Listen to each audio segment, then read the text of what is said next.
চলুন সরাসরি আজকের এই বিশ্লেষণে ঢুকে পড়া যাক।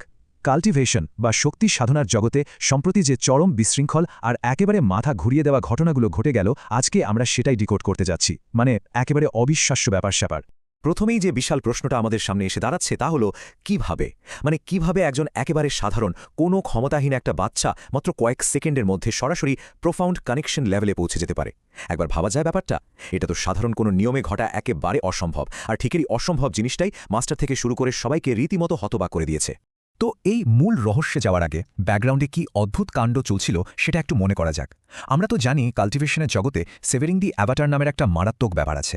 ওই যে মর্যাদাপূর্ণ নবম পাতায় পৌঁছানোর জন্য এল্ডারদের নিজেদের পুরনো সাধনা স্তরগুলো একেবারে মুছে ফেলে একদম জিরো থেকে আবার শুরু করতে হয়। মাস্টারের শক্তির কারণে যে একটা আনএক্সপেক্টেড রিয়াকশন তৈরি হলো, এল্ডাররা কিন্তু সেই সুযোগটা কাজে লাগিয়েই তড়িঘড়ি করে নিজেদের কাল্টিভেশন রিস্টার্ট করার চেষ্টা করছিল। আর ঠিক এই জায়গাটাতেই পরিস্থিতি একেবারে চরম হাস্যকর হয়ে দাঁড়ায়। শক্তির লোধে ওই এল্ডাররা যে কতটা মরিয়া আর সত্যি বলতে কতটা বোকা হতে পারে সেটা তো তাদের কথাতেই পরিষ্কার। মানে তাদের মধ্যে হঠাৎ করে ধারণা তৈরি হলো যে শরীরে কাপড় কম থাকলে নাকি পাওয়ার বেশি ঢুকবে। জাস্ট ভাবা যায়, শক্তি শুষে নেওয়ার জন্য কেউ নাকি আন্ডারওয়্যার পর্যন্ত খুলে ফেলেছিল। লিটারালি এই অদ্ভুত দৃশ্যটা পুরো ঘটনাকে একটা চরম কমেডিতে পরিণত করেছে। আচ্ছা, ওই হাস্যকর পরিস্থিতি থেকে এবার আসল জায়গায় ফেরা যাক। মাস্টারের এক্সপেকটেশনটা আসলে কী ছিল? খুবই সিম্পল, তাই না? তিনি শুধু একটা ক্ষমতাহীন অসুস্থ বাচ্চাকে একটু সুস্থ করতে চেয়েছিলেন, কিন্তু রিয়ালিটিতে হলোটা কি? ওইটুকু নিরাময় করতে গিয়ে তিনি সম্পূর্ণ অজান্তে এমন লেভেলের একজন ওভার পাওয়ার কাল্টিভেটে তৈরি করে ফেললেন যা তার নিজের কল্পনারও একেবারে বাইরে ছিল। এই আকাশ পাতাল তফাৎ দেখে মাস্টার নিজেও কিন্তু পুরোপুরি স্পিচলেস। এখন মাস্টার আর অন্যান্য শিষ্যরা এত ভয় পেয়ে গেল কেন? কারণটা খুবই পরিষ্কার। কাল্টিভেশন বা শক্তি সাধনার তো একটা স্ট্রিক্ট হায়ারার্কি আছে, রাইট? প্রথমে কিউআই রিফাইনিং, এরপর ফাউন্ডেশন বিল্ডিং, আর এগুলো পার হওয়ার অনেক পরে গিয়ে আসে প্রোফাউন্ড কানেকশন। একটা সাধারণ বাচ্চার পক্ষে এই কঠিন ধাপগুলো জাস্ট স্কিপ করে সরাসরি এত উঁচুতে লাফ দেওয়া, এটা আক্ষরিক অর্থে অবাস্তব একটা ব্যাপার। আর ঠিক এই জায়গা থেকেই চতুর্থ শিষ্যের মনে একটা মারাত্মক সন্দেহের জন্ম নেয়। তার ভয়টা হলো, মেয়েটা কি সত্যি সত্যি মাঝের স্তরগুলো স্কিপ করেছে, নাকি এমন তো নয় যে সে আসলে অন্য কোনো রাইভাল কাল্টের পাঠানো একজন স্পাই যে এতদিন ধরে নিজের আসল শক্তিটা লুকিয়ে রেখেছিল। কারণ শুধুমাত্র মাস্টারের ওইটুকু হিলিং পাওয়ারের কারণে এত বড় জাম্প কোনোভাবেই পসিবল না। এই থিওরিটা কিন্তু পুরো সিচুয়েশনটাকে বেশ ডার্ক একটা দিকে নিয়ে যায়। তবে এই রহস্যের সম্পূর্ণ আলাদা একটা ব্যাখ্যা দাঁড় করিয়েছেন বৃদ্ধা। তার হাইপোথেসিসটা শুনলে আরও অবাক হতে হয়। তার মতে মেয়েটা নাকি কোনো লেভেল স্কিপ করেইনি, বরং সে যখন কাঁদছিল আর ঘুমাচ্ছিল তখন জাস্ট 2 সেকেন্ডের ব্যবধানে সে একটা স্তর পার করে একেবারে প্রোফাউন্ড কানেকশনে পৌঁছে গেছে। কেউ কিছু টের পাওয়ার আগেই এই স্পিডে লেভেল আপ করাটা তার অসাধারণ ক্ষমতারই প্রমাণ দিচ্ছে।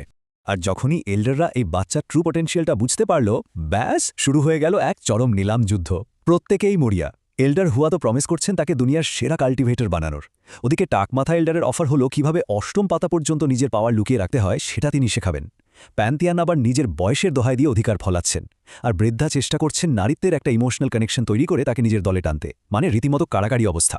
কিন্তু মাস্টার এই পুরো বিডিং ওয়ারটা 1 সেকেন্ডেই থামিয়ে দিলেন।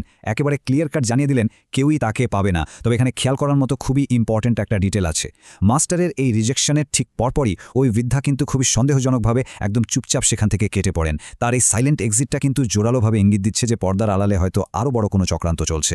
তো এই ঘটনাগুলো তো ঘটল, এবার একটু পিছনের দিকে তাকানো যাক, যা আমাদের এই গল্পের আরও একটা গভীর রহস্যের দিকে নিয়ে যাবে।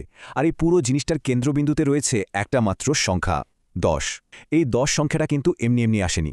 মাস্টার অনেক আগে একটা প্রফিটিক গান বা ভবিষ্যৎবাণী খুঁজে পেয়েছিলেন, আর সেই রহস্যময় গানের লাইন আছে ঠিক 10টা। এই 10টা লাইনের ম্যাথমেটিক্সটা একটু বোঝা দরকার। গানের প্রতিটি লাইন আসলে মাস্টারের একজন নির্দিষ্ট শিষ্যকে রিপ্রেজেন্ট করে। কিন্তু প্রবলেমটা হলো মাস্টারের বর্তমান জানা শিষ্য আছে মাত্র 9 জন। তার মানে হিসাব অনুযায়ী 10 নম্বর শিষ্যটা মিসিং।